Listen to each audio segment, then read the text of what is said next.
Ahmad Farhad case है, इसमें मोहसिन अख्तर कैनी साहब कह रहे हैं कि वो वज़ीर दिफा को तलब करेंगे, इंटेलिजेंस एजेंसीज के लोगों को बुलाएंगे, सेक्रेटरी दाखिला को बुलाएंगे, वज़ीर इत्तलात को बुलाएंगे, एंड में प्राइम मिनिस्टर को बुलाएंगे, और इस केस में अगर कुछ ना हुआ तो वज़ीर-ए-आज़म को घर भेज दिया जाएगा, इन सारों को घर भेज दिया जाएगा। बहुत सख्त ऑब्जर्वेशन हैं मोहसिन अख्तर कैनी साहब की।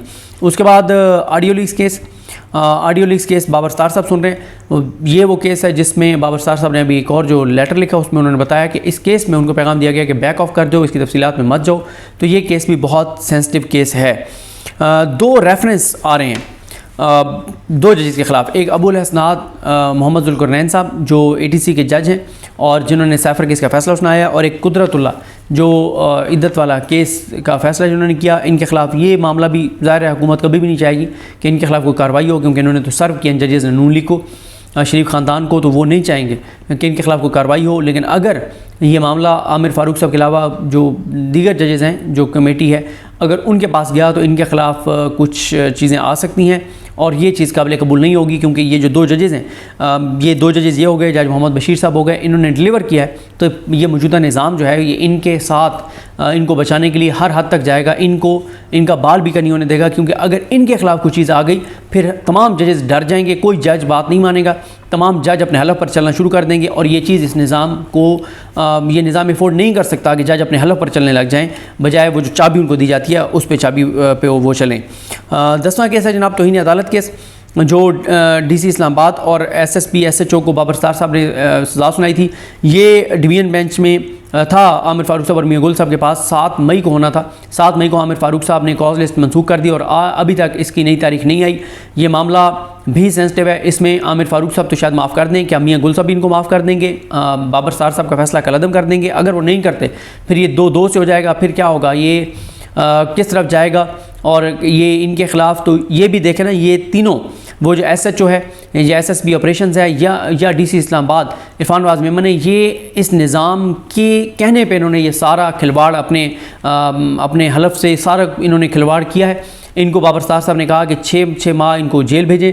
अब फ़ैसला मुअत्तल है, लेकिन ये भी अगर बाबर सत्तार साहब का फ़ैसला अपहोल्ड होता है तो फिर काम ख़राब है। फिर कैसे इस निज़ाम के लाडलों को, जिन्होंने अपना सब कुछ कुर्बान कर दिया, अपनी इज़्ज़त, अपना वक़ार, अपना सब कुछ ख़त्म कर दिया, पैसा शायद बहुत कमा लिया हो लेकिन सब कुछ ख़त्म कर दिया इन्होंने, तो इनको अगर अदालत कहती है कि गिरफ़्तार करके और जेल शिफ्ट कर दें तो क्या किया जाएगा? ये भी एक ट्रिगर कर सकता है मामला। तारिक महमूद जहांगीरी साहब के पास आज ही इलेक्शन पिटीशन हैं। आज तो फैसला नहीं होगा, पतन वाली रिपोर्ट आपने देख ली है, लेकिन इस वक्त निज़ाम का फोकस इस चीज़ पर भी है कि कोई एक सीट भी PTI को वापस ना मिले।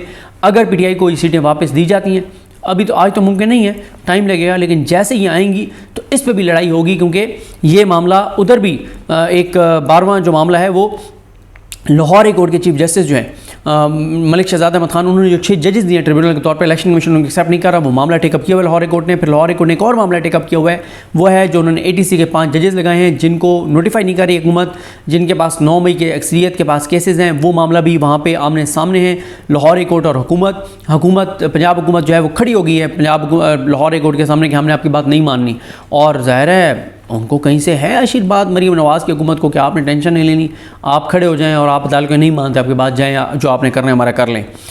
तो उसके बाद ये हो गया जनाब 14वें नंबर पे ये जो मामला है ना, नए जो इमरान खान के ऊपर केसेस बन रहे हैं नैब के, वो इमरान खान ने चैलेंज किया है उस नोटिस को, लेकिन आमिर फ़ारूक साहब ने कॉज लिस्ट उसमें मनसूख कर दी, नहीं हुई समात, अब वो लंबी तारीख उन्होंने डाल दी है। इसमें यह है कि आमिर फ़ारूक साहब तो शायद ये जो नए केस नैब का हुआ है, नैब बनाना जारी है, इस पर नैब के ख़िलाफ़ कुछ ना करें। लेकिन ये मैं आपको बता दूँ कि जब ये मामला इंटर कोर्ट अपील में आएगा, आमिर फ़ारूक साहब से PTI इमरान खान चाहेंगे कि जल्द अज जल्द डिसाइड कर दें, उनके ख़िलाफ़ कर दें, लेकिन कर दें।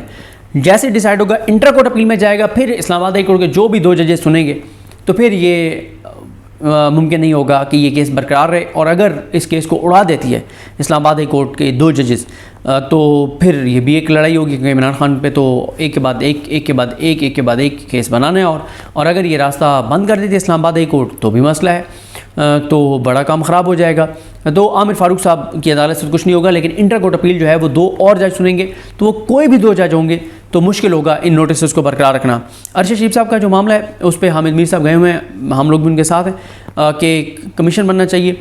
उसके ऊपर वो आमिर फ़ारूक साहब के पास है। आमिर फ़ारूक साहब ने तो उसके ऊपर कोई ऐसी का हुक्म नहीं देना, लेकिन जैसे ही वो भी हामिद मीर साहब की लीगल टीम की शायद कोशिश हो कि as soon as possible Aamir Farooq साहब डिसाइड करें ताकि वो इंटर कोर्ट अपील में जाएँ और वहाँ से कोई हुक्म लें, ये कोशिश होगी। यानी ये वो केस है जिसमें आमिर फ़ारूक साहब तो चला के और महीना 1.5-2 महीने में कर देंगे, जो भी करेंगे खिलाफ कर देंगे, लेकिन इंटर कोर्ट अपील जो है वो इंटरेस्टिंग होगी इसमें और बड़ी हलचल होगी इसके ऊपर। जैसे एहतशाम अब्बासी ने जो ट्विटर है उसकी बंदिश के ख़िलाफ़ केस किया हुआ है, अब वो कहते हैं कि हम अगली समात में जाके कहेंगे कि सर आप आज ही डिसाइड करें, आप हमारे अगेंस्ट कर दें, आप कर दें डिसाइड, ताकि हम आगे इंटर कोर्ट अपील में जाएं।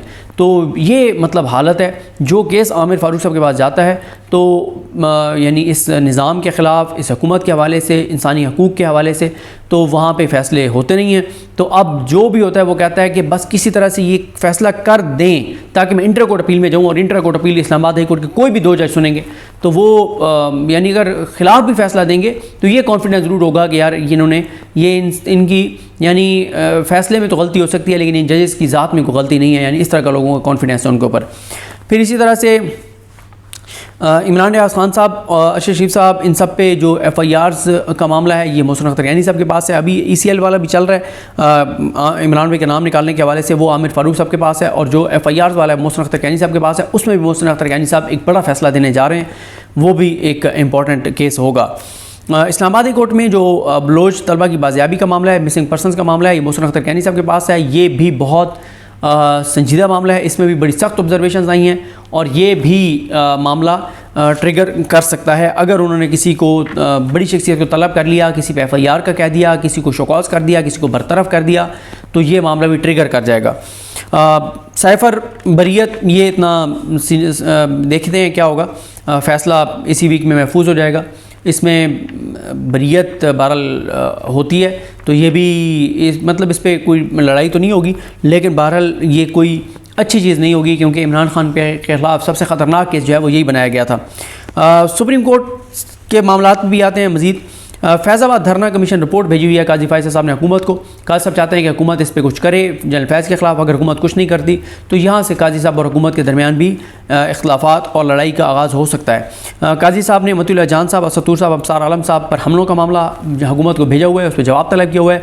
यहाँ पर भी मामला यह है कि अगर हुकूमत ने जो काजी साहब चाह रहे हैं कि उस दौर में जो लोग उनको उठाने वाले थे उनके खिलाफ कार्रवाई की जाए, अगर हुकूमत ने ना की तो ये भी काजी साहब और हुकूमत के दरमियान इख्तिलाफ़ और लड़ाई का आगाज़ हो सकता है। उसके बाद बहुत से मामलात पर इस्लामाबाद कोर्ट के भी आने हैं सुप्रीम कोर्ट में, और हुकूमत चाहेगी कि ये 2 मामलात ये हुकूमत शायद चैलेंज करे, मोहसिन अख्तर कैनी साहब और बाबर सत्तार साहब की कंटेम्प्ट प्रोसीडिंग्स वाला। इस पे भी काजी साहब बहुत मुश्किल में आ जाएंगे।